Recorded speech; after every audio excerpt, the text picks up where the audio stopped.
En ce moment, il se passe quelque chose de vraiment important sur les marchés. Ça vient du marché obligataire américain, mais ça secoue très, très fort le marché des actions. Alors dans cette analyse, on va décortiquer ensemble ce qui est en train de se passer et surtout pourquoi il est si crucial de bien le comprendre. Ok, alors regardons ça de plus près. Cette ligne, qui a l'air toute simple, c'est le rendement du bond du Trésor américain à 10 ans.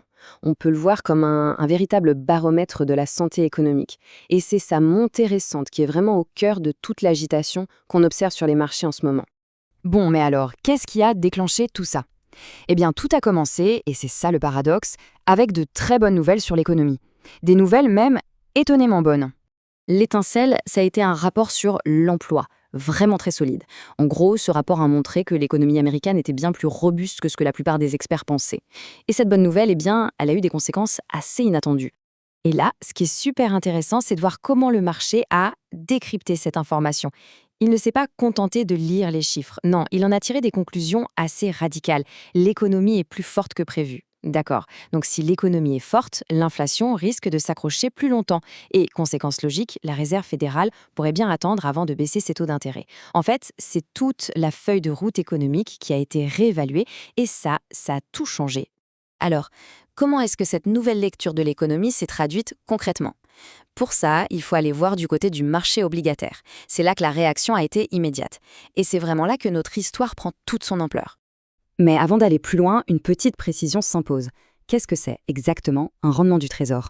En des termes très simples, c'est le taux d'intérêt que le gouvernement américain paie pour emprunter de l'argent. Mais c'est bien plus que ça.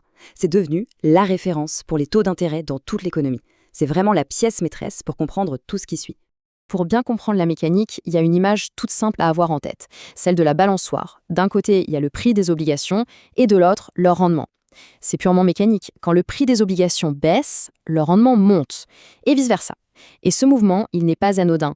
Il nous dit exactement ce que le marché anticipe. Une baisse des prix, donc une hausse des rendements, ça signale que les investisseurs croient que les taux d'intérêt vont rester plus hauts, plus longtemps. Et ça, c'est vraiment le point crucial à saisir. Ce n'est pas juste un chiffre abstrait sur un écran. Cette hausse des rendements a des conséquences très, très concrètes. C'est un véritable effet domino. D'abord, les prix des obligations chutent. Ça, on l'a vu. Conséquence directe, le coût du capital augmente. En d'autres termes, l'argent devient plus cher à emprunter, pour tout le monde.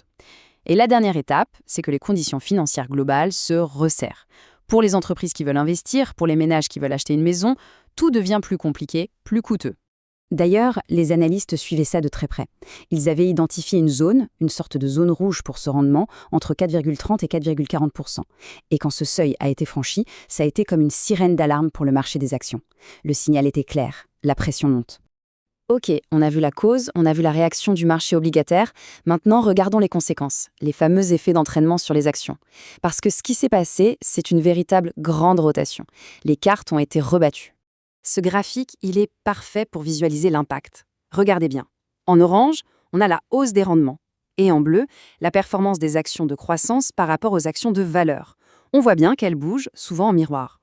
C'est l'illustration parfaite de cette fameuse rotation sectorielle. Les investisseurs vendent un type d'action pour en acheter un autre. Et on va voir tout de suite pourquoi. Alors, qui sont les gagnants et les perdants dans ce nouveau monde? D'un côté, on a des secteurs sous pression. La tech, les actions de croissance en général et les mobiliers. De l'autre, des secteurs plus résilients, les banques, l'énergie ou encore les biens de consommation de base. Mais pourquoi cette différence? C'est une question de valeur du temps. Quand les taux sont élevés, 1 euro de profit gagné dans 10 ans vaut beaucoup moins aujourd'hui. Les valeurs technologiques sont souvent basées sur cette promesse de profit futur. Du coup, leur valeur actuelle baisse. À l'inverse, les actions de valeur, comme les banques, elles font des bénéfices solides maintenant. Elles deviennent donc mathématiquement plus attractives. Et il y a un autre chiffre que tout le monde surveille, comme le lait sur le feu, 4,50%. Si les rendements devaient passer au-dessus de ce seuil, ça pourrait déclencher une correction bien plus large sur l'ensemble du S&P 500. La rotation vers les actions de valeur deviendrait alors encore plus violente. Alors, la grande question, où va-t-on à partir de maintenant? On est un peu à la croisée des chemins et l'analyse dessine 3 scénarios possibles. Le premier scénario, c'est le cas de base, les taux restent élevés et on continue à naviguer dans un marché volatile.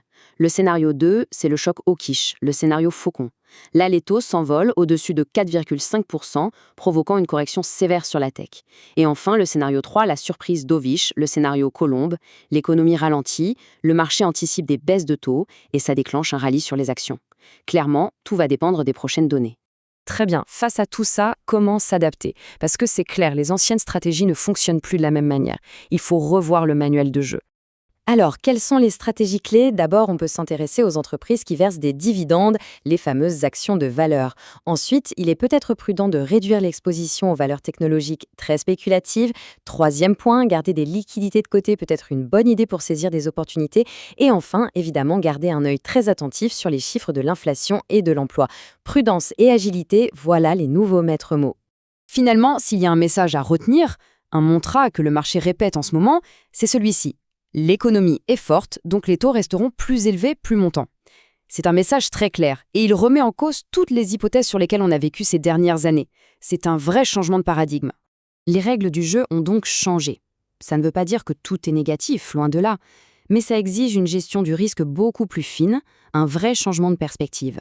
La clé, finalement, c'est de s'adapter à cette nouvelle réalité de marché plutôt que d'essayer de lutter contre.